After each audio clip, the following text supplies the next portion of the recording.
तो हेलो बच्चों, आज हम लोग क्लास 11th में चैप्टर नंबर 2 डिस्कस करेंगे जो कि है रिलेशन एंड फंक्शन। ठीक है, किस तरीके से हम लोग पढ़ेंगे मैं आपको टॉपिक्स वाइज बताती जाऊंगी और साथ में कुछ क्वेश्चन सॉल्व भी करवाऊंगी। ठीक है, तो आपको साथ साथ ही सॉल्व करने हैं। तो चलो पहला टॉपिक स्टार्ट करते हैं। पहला टॉपिक हमारा इसमें कार्टेशियन प्रोडक्ट। कार्टेशियन प्रोडक्ट क्या होता है? अब आपको याद होगा फर्स्ट चैप्टर में हमने पढ़ा है सेट्स क्या होते हैं, टाइप्स क्या होते हैं इसके। अब क्या होता है कि कभी भी दो सेट्स को जब आपको उनको मल्टीप्लाई करना होता है तो दो सेट्स का मल्टीप्लीकेशन करना होता है, तो वहां पर कार्टी उसे कहते हैं हम लोग कार्टेशियन प्रोडक्ट। ठीक है, दो सेट्स को जब आप मल्टीप्लाई करते हो, जैसे कि आपके पास दो सेट दे रखे हैं, आप देखो पी दे रखा है और एक क्यू दे रखा है। ठीक है, पी के अंदर आपके पास है 1,2 और क्यू के अंदर है आपके पास 3,4। अब आप देखोगे अगर हम इसका पी क्रॉस क्यू निकालेंगे, अगर हम इनका मल्टीप्लीकेशन या फिर क्रॉस प्रोडक्ट निकालेंगे, ठीक है, तो ये क्या होगा, आप ध्यान रखना, पी का मतलब फर्स्ट एलिमेंट और क्यू का फर्स्ट एलिमेंट उनको साथ में लिख देंगे हम लोग। ठीक है, पी का फर्स्ट एलिमेंट और क्यू का फर्स्ट एलिमेंट, फिर पी का फर्स्ट एलिमेंट क्यू का सेकेंड एलिमेंट यानी 1,4 आ जाएगा, फिर पी का सेकेंड एलिमेंट यानी कि 2 और क्यू का फर्स्ट एलिमेंट यानी कि 3, तो 2,3 आ जाएगा और सिमिलरली 2,4 आ जाएगा। तो ये देखो आप, ये आ गया आपके पास पी क्रॉस क्यू। अब यहाँ पर क्या है, एक और चीज़ समझना, ये जो पेयर्स में बन रहे हैं आप देखोगे यहाँ पर, तो ये पेयर्स में आपको दिख रहे हैं। ठीक है, 1,3 1,4 ये पेयर्स में दिख रहे हैं। तो इन पेयर्स को कहा जाता है ऑर्डर्ड पेयर। ऑर्डर्ड पेयर क्या दिखाते हैं, ध्यान रखना, ऑर्डर्ड पेयर शो करते हैं कि जो पहला एलिमेंट है वो पहले सेट से आया है और दूसरा एलिमेंट जो है वो दूसरे सेट से आया है। और एक चीज़ और याद रखना आप लोग कि 1,3 है ये। ठीक है, 1,3 है, तो यहाँ पर ये जो पहला एलिमेंट है वो कहीं ना कहीं एक्स की वैल्यू को डिनोट करेगा, आगे रिलेशन में बताऊंगी आपको, और दूसरा एलिमेंट जो है वो वाई को डिनोट करेगा। अभी हम रिलेशन में इसको डिस्कस करेंगे। ठीक है, अब आ जाते हैं रिलेशन क्या है। तो रिलेशन सिंपल शब्दों में अगर आपको मैं सिंपल समझाऊं तो रिलेशन हमेशा कार्टेशियन प्रोडक्ट, जो रिलेशन होता है वो सबसेट होता है कार्टेशियन प्रोडक्ट का। यानी ए क्रॉस बी जो आता है आपका रिलेशन, उसका सबसेट होता है, यानी कि उसका आप एक तरीके से कह सकते हो पार्ट होता है, या तो पार्ट होगा या तो उसके पूरा बराबर होगा। ठीक है, तो उसको हम लोग क्या कहते हैं, रिलेशन। अब यहाँ पर इंपॉर्टेंट पूछा जाता है आपसे क्वेश्चन डोमेन और रेंज से रिलेटेड। ठीक है, डोमेन और रेंज से रिलेटेड क्वेश्चन पूछा जाता है कि डोमेन क्या होता है और रेंज क्या होती है। ठीक है, इससे पहले कि डोमेन रेंज मैं आपको बताऊं, हम लोग कुछ क्वेश्चंस को डिस्कस करते हैं। ठीक है, कुछ क्वेश्चंस को डिस्कस कर लेते हैं। तो ये हमारी 2.1 एक्सरसाइज का क्वेश्चन है, आप देख सकते हो। ये हम लोगों को ऑर्डर पेयर दे रखे हैं। ठीक है, ये ऑर्डर पेयर दे रखा है कि ये ऑर्डर पेयर इस ऑर्डर पेयर के बराबर है, एक ऑर्डर पेयर दूसरे ऑर्डर पेयर के बराबर है, तो एक्स और वाई की वैल्यू निकालनी है। तो ध्यान रखना, अगर एक ऑर्डर पेयर दूसरे ऑर्डर पेयर के बराबर है तो इसका जो फर्स्ट एलिमेंट है, इसका जो फर्स्ट एलिमेंट है वो इसके फर्स्ट एलिमेंट के बराबर होगा। ठीक है, तो हम इसे इक्वेट कर देंगे, यानी कि x अपॉन में 3 + 1 इज इक्वल टू 5/3। अब आपको पता है ये बहुत सिंपल सी सॉल्विंग है, आप सॉल्व करोगे x की वैल्यू आ जाएगी 2। सिमिलरली आप y वाली वैल्यूज़ को भी इक्वेट कर दोगे, मतलब दूसरी वाली वैल्यूज़ को, तो यानी कि ये वाला जो आप देखोगे सेकेंड ऑर्डर पेयर जो है ये, ठीक है, y - 2/3, इसको इक्वेट कर दोगे किसके साथ में, इसको इक्वेट कर दोगे 1/3 के साथ में। सिमिलरली आपकी y की वैल्यू भी आ जाएगी। ठीक है, अगला क्वेश्चन है, इसमें हमें g एक सेट दे रखा है और एक h सेट दे रखा है। अब हम लोगों को कह रहे हैं एक g सेट दे रखा है और एक h सेट दे रखा है। अब हम लोगों को कह रहे हैं कि g क्रॉस h निकालो और h क्रॉस g निकालो। तो g क्रॉस h निकालना है, जैसे अभी मैंने आपको बताया था वैसे ही करना है। ये जो आप देखोगे पहला एलिमेंट है जी का, वो एच के पहले एलिमेंट के साथ में लिख देंगे, यानी कि 7,5 लिख देंगे, फिर 7 को ही लिखेंगे 4 के साथ में, फिर 7 को ही लिखेंगे इसके साथ में 2 के साथ में, और आगे फिर ऐसे ही करेंगे। 8 को 5 के साथ में लिख दिया, 8 को 4 के साथ में लिख दिया और 8 को 2 के साथ में लिख दिया। तो ये हमारा कार्टेशियन प्रोडक्ट आ गया जी क्रॉस एच। अब एच क्रॉस जी लिखना है, तो एच क्रॉस जी लिखना है तो पहला एलिमेंट एच से बिलोंग करना चाहिए, तो ध्यान रखना। तो 5 अब पहले आएगा, ठीक है, 5,7 5,8 आएगा, फिर 4,7 आएगा, 4,8 आएगा, और ऐसे बाकी के आप लिख सकते हो बहुत आराम से, देखो। ठीक है, बहुत इजीली हो जाएगा ये।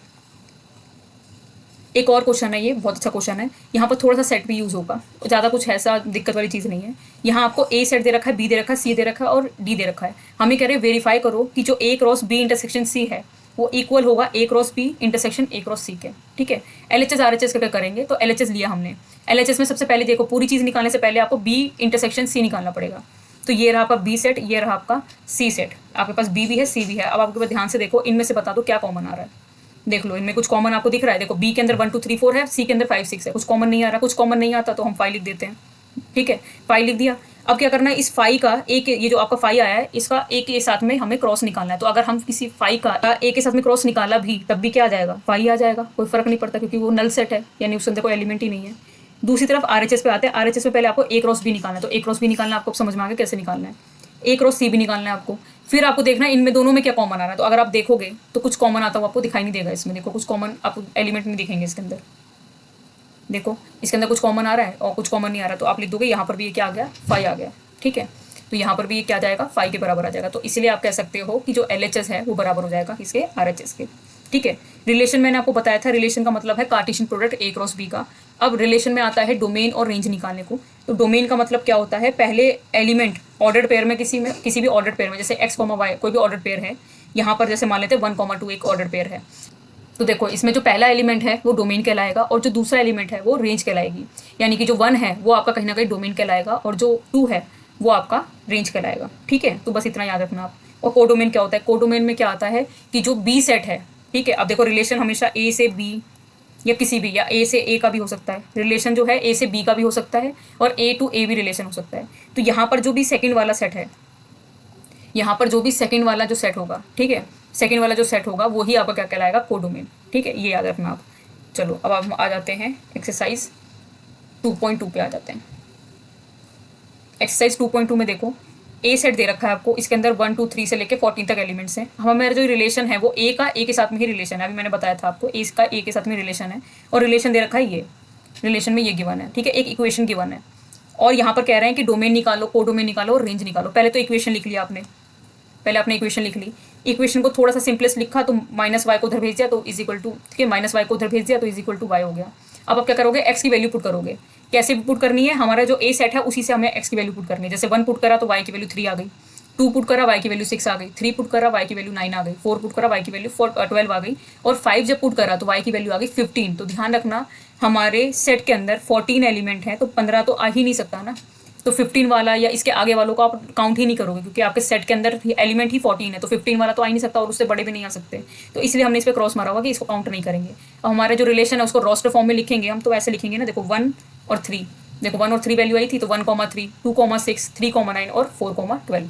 तो अब यहाँ पर हमें बोल रहे हैं डोमेन लिखने को। तो अभी मैंने आपको बताया डोमेन का मतलब है यहाँ पर पहले वाला नंबर, कोई भी ऑर्डर पेयर में पहले वाला नंबर। ठीक है, तो डोमेन आपका क्या हो जाएगा, जो जो वैल्यू आपने पुट करी है 1, 2, 3, 4। रेंज का मतलब क्या क्या आपको आंसर मिल रहा है, तो वो हो सकता है 3, 6, 9 और 12। अब बात आती है कोडोमेन की। तो कोडोमेन ध्यान रखना, मैंने आपको बताया था सेकंड वाला सेट आएगा। तो यहाँ पर क्योंकि आपका जो रिलेशन है ए का वो ए के साथ में ही है, तो जो सेकंड सेट है वो भी आपका क्या हो जाएगा, ए ही हो जाएगा। यानी कोडोमेन किसके इक्वल हो जाएगा, ए सेट के, और ए के अंदर कितने एलिमेंट थे, 14 एलिमेंट थे, तो 1, 2, 3 से लेके 14 एलिमेंट आ जाएंगे। ठीक है, चलो आगे चलते हैं। अगला क्वेश्चन है, इसमें कह रहे हैं डोमेन और रेंज निकालो। ठीक है, रिलेशन आपको फिर से दे रखा है x, x+5 और आपको बता रखा है कि x की वैल्यू ये पुट करनी है। ठीक है, ये वैल्यू हम लोगों को पुट करनी है, तो एक एक करके पुट कर दो। अगर आपने x की जगह पर 0 पुट करा है तो आपका x+5 यानी कि 0 + 5 क्या आ जाएगा, आपका 5 आ जाएगा। तो पहला ऑर्डर पेयर बन गया आपका, पहला ऑर्डर पेयर क्या बन जाएगा, 0,5। सिमिलरली बाकी भी निकालो, ऐसी बिल्कुल सेम निकालो। 1 पुट करा 6 आ गया, 2 पुट करा 7 आ गया, 3 पुट करने पे 8 आ गया, 4 पुट करने पे 9 आ गया और 5 पुट करने पे 10 आ गया। 5 से ज़्यादा पुट करेंगे नहीं क्योंकि उसने बोला इतनी वैल्यू पुट करने को है। अब फिर से डोमेन निकालना है। डोमेन क्या वैल्यू है आपका, पहले वाली देख लो, पहले वाली ऑर्डर पेयर में पहले वाली वैल्यू सारी डोमेन है, यानी 0, 1, 2, 3, 4, 5 आ जाएगी। रेंज में आपके पास क्या वैल्यू आ रही है, 5, 6, 7, 8, 9, 10। ठीक है, और अगला वाला देखो, ये वाला भी एक अच्छा क्वेश्चन है, इसमें भी रिलेशन दे रखा है आपको और कह रहे हैं कि x,x³ है ये, और x हमेशा प्राइम नंबर होगा लेस देन 10, 10 से छोटे प्राइम नंबर। 10 से छोटे प्राइम नंबर क्या क्या होते हैं ये खैर आपको पता है, 2 होता है। 10 से छोटे जो प्राइम नंबर होते हैं वो हमारे यही होते हैं, 2, 3, 5, 7 होते हैं। ठीक है, तो अगर हमने x की जगह पर 2 पुट करा तो x³, 2 का क्यूब 8 हो जाएगा, 3 पुट करा 3 का क्यूब 27 हो जाएगा, 5 पुट करा 5 का क्यूब हो जाएगा और 7 का क्यूब हो जाएगा। ठीक है, तो इस तरीके से हो जाएगा। यहाँ पर सिर्फ रोस्टर फॉर्म में लिखना था, आपको डोमेन रेंज नहीं निकालनी होती तो वैसे निकाल सकते थे आप आराम से। अगला क्वेश्चन है, इसमें कह रहे हैं ए आपको दे रखा है, बी दे रखा है, तो ये कह रहे हैं नंबर ऑफ रिलेशन बताओ A to B। तो ध्यान रखना नंबर ऑफ रिलेशन कैसे निकालते हैं। पहले आप क्या करो, नंबर ऑफ एलिमेंट ए के अंदर लिख दो जो कि यहाँ पर है 3, नंबर ऑफ एलिमेंट बी के अंदर लिख दो कितने हैं, तो वो कि यहाँ पर दे रखे हैं 2। तो अब आपको क्या है, number of element A cross B के अंदर कितने आएंगे वो निकालने, तो इन दोनों को मल्टीप्लाई करोगे तो आपका वो भी आ जाएगा, 6 आ गया। तो जब भी नंबर ऑफ रिलेशन निकालना होता है तो नंबर ऑफ रिलेशन हमेशा होता है 2 की power number of element A cross B के अंदर कितने हैं उससे निकलता है, यानी कि 2 की पावर A क्रॉस B के अंदर नंबर ऑफ एलिमेंट थे 6, तो 2 की पावर 6 यानी कि 64 हमारा आंसर आ जाएगा। ठीक है, अब नेक्स्ट चीज़ जो हम लोगों को डिस्कस करनी है वो है फंक्शन क्या होता है। तो फंक्शन की डेफिनेशन याद रखना कि किसी भी रिलेशन को फंक्शन तब ही कहेंगे हम लोग जब उसमें सेट ए जो है उसके हर एक एलिमेंट की इमेज बननी चाहिए और हर एक एलिमेंट की एक इमेज बननी चाहिए। बार बार बोल रहा हूँ, ध्यान रखना, हर एक एलिमेंट की इमेज बननी चाहिए और हर एक एलिमेंट की सिर्फ एक इमेज बननी चाहिए, तो हम कह सकते हैं कि वो एक फंक्शन है। ठीक है, सही मायनों में यही फंक्शन होता है। और फंक्शन जो है ना, आप देखना कुछ फंक्शंस के ग्राफ भी हम लोगों को बोल रखे हैं यहाँ पर करने के लिए। तो पहली चीज़ है आइडेंटिटी फंक्शन। आइडेंटिटी फंक्शन का ग्राफ कैसे होता है, अब आइडेंटिटी फंक्शन का पहली बात तो फंक्शन कैसे लिखते हैं, तो वो होता है f(x = x). fx को आप y भी लिख सकते हो, तो y is equal to x है। अब आपने जैसे छोटी क्लास में बॉक्स बनाकर अगर आपने देखा हो ग्राफ बनाते हो क्या, वैल्यू पुट करके वैसे ही करना होता है। अगर आपने x की वैल्यू 1 पुट करी तो y की वैल्यू भी 1 आई, x की वैल्यू 2 पुट करी y की वैल्यू भी 2 आई, तो ऐसे करके निकालो, मतलब जो भी है। अगर x की वैल्यू 0 डाली तो y की वैल्यू भी 0 आएगी। तो देखो इसलिए ओरिजिन से पास हो रहा है ये वाला ग्राफ, देखोगे तो ये वाला जो ग्राफ है वो ओरिजिन से पास हो रहा है और इस तरीके से एक स्ट्रेट लाइन बनेगी ओरिजिन से। अगला आ जाता है कांस्टेंट फंक्शन। अब कांस्टेंट फंक्शन में कोई भी कांस्टेंट हो सकता है, तो ये आपको पता है ना F x is equal to C है। कांस्टेंट का मतलब है F x is equal to C. F X को हम वाई भी लिख सकते हैं, तो वाई इज इक्वल टू मान लो कोई कांस्टेंट 2 ले लेते हैं, तो 2 ये कैसे बनेगा, ये 2 जो है ना यहाँ पर देखो ग्राफ में जो 2 है उस पर ऐसे लाइन चली जाएगी इस तरीके से। तो ये क्या करेंगे, जो आपका y इज इक्वल टू 2 है उस पर इस तरीके से लाइन बन जाएगी। इसका मतलब क्या है, x की वैल्यू कुछ भी अलग अलग हो सकती है पर y की वैल्यू सेम रहेगी आपकी। इसे कहते हैं हम लोग कांस्टेंट फंक्शन। इसके बाद आता है हमारा पॉलिनोमियल फंक्शन। पॉलिनोमियल फंक्शन का जो आपका फंक्शन को लिखते हैं y is equal to x square करके लिखते हैं हम लोग, ठीक है। और यहाँ पर क्या है, पॉलिनोमियल फंक्शन का भी अगर आप ग्राफ बनाओगे वही सेम टेबल बनाकर, तो आपको ये एक अपवर्ड पैराबोला मिलेगा। अगला है रैशनल फंक्शन। रैशनल फंक्शन को ऐसे लिखा जाता है F x is equal to 1/x, जहाँ पर x is not equal to 0, x कभी भी 0 के इक्वल नहीं होगा। तो इसका जो ग्राफ बनता है ना, ये भी फिर सेम टेबल बना के ही बनता है और इस तरीके से बनता है। देखो ये आपका ओरिजिन से टच नहीं होता, बस ये ध्यान रखना, ठीक है। इसके बाद आता है मॉडुलस फंक्शन। तो मॉडुलस फंक्शन जो है यहाँ पर मॉड एक्स दे रखा है। मॉड का सिंपल काम क्या होता है, नेगेटिव वैल्यू को पॉजिटिव कर देता है। पर जब इसका ग्राफ बनाना पड़ता है ना हमें, तो इस तरीके से बनाते हैं इसका हम लोग ग्राफ, कि जो भी मॉड के अंदर वैल्यू दे रखी है, जैसे मॉड के अंदर एक्स दे रखा है तो उसे इज इक्वल टू 0 रखो, यानी एक्स की वैल्यू 0 आ गई। एक्स की वैल्यू 0 आ गई तो 0 से ही वी शेप ग्राफ बन जाएगा। तो आप देख सकते हो वी शेप बन रहा है। अगर मॉड में कुछ और वैल्यू होती, जो भी होती, जैसे x+1 होता या कुछ भी होता, उसको इज इक्वल टू 0 रखते, एक्स की वैल्यू जो है वो निकालोगे और जहाँ जो भी वैल्यू आएगी उसी पे वी शेप ग्राफ बना दोगे आप लोग, ठीक है। इसके बाद है सिग्नम फंक्शन। सिग्नम फंक्शन में क्या है, ये इस तरीके से लिखा जाता है F x is equal to mod x upon में एक्स। यहाँ पर आपने अगर देखो, हमें भी कभी वैल्यू चेक करने के लिए 3 तरीके की वैल्यू डालनी पड़ती है, एक 0, एक पॉजिटिव नंबर, एक नेगेटिव नंबर। तो अगर हमने 0 पुट करा है यहाँ पर तो 0 बन जाएगा, तो एफ एक्स का एक आंसर तो 0 आ जाएगा। दूसरा, अगर आपने यहाँ पर कोई नेगेटिव नंबर पुट करा तो कोई भी नेगेटिव नंबर पुट करो, देखो यहाँ पर आप देख सकते हो कोई भी नेगेटिव नंबर पुट करो, जैसे -1 पुट करा हमने यहाँ पर, एक बार देख सकते हो आप -1 पुट करा तो ये -1 अपॉन में ऐसे हो जाएगा। अब आपको पता है नेगेटिव वाला जो नंबर है वो मॉड जो होता है वो उसको पॉजिटिव कर देता है, तो ये पॉजिटिव का 1 हो गया अपॉन में -1, तो इसका ओवरऑल आंसर आ जाएगा -1, ठीक है। अगर आपने कोई पॉजिटिव नंबर पुट करा, जैसे कि 1 पुट करा, तो 1 पुट करा तो इसका भी आंसर 1 आ जाएगा। तो ध्यान रखना, कोई भी नंबर पुट करोगे आपको आंसर सिर्फ 3 मिलेंगे, एक 0, एक -1 और एक 1। उसी तरीके से इसका देखो ग्राफ भी बना हुआ है, ठीक है। अगला है हमारा greatest integer function. Greatest integer function में क्या होता है, कोई भी पॉइंट की वैल्यू होती है, उसको आपको देखना किन दो वैल्यूज के बीच में लाई कर रही है। जैसे 1.2 है वो 1 और 2 के बीच में लाई कर रहा है, पर इसका जो आंसर आएगा वापस छोटा वाला इंटीजर आएगा, यानी कि 1 आंसर आ जाएगा। सेम 2.5 जो है, 2.5 के लिए भी आप इसी तरीके से करोगे, वो 2 और 3 के बीच में आता है पर आंसर इसका 2 आ जाएगा। तो ग्रेटेस्ट इंटीजर फंक्शन का भी कुछ इसी तरीके से ग्राफ बनता है, ठीक है। बाकी आपको याद ही होगा हम लोगों ने रेगुलर क्लास में इसको बहुत डिटेल में डिस्कस करा है, बहुत डिटेल में ग्राफ ड्रॉ करे हैं, ठीक है। क्योंकि यहाँ पर टाइम की लिमिटेशन होती है तो इसलिए मैं आपको इसको शॉर्ट में बता रही हूँ, ठीक है। तो आपको याद होगा, वैसे हमने अपनी नॉर्मल क्लास में काफ़ी अच्छे से इसको डिस्कस करा हुआ है, काफ़ी टाइम लगा के डिस्कस करा हुआ है, तो इसलिए यहाँ पर मैं इतना ज़्यादा एनर्जी नहीं लगा रही इस चीज़ पे,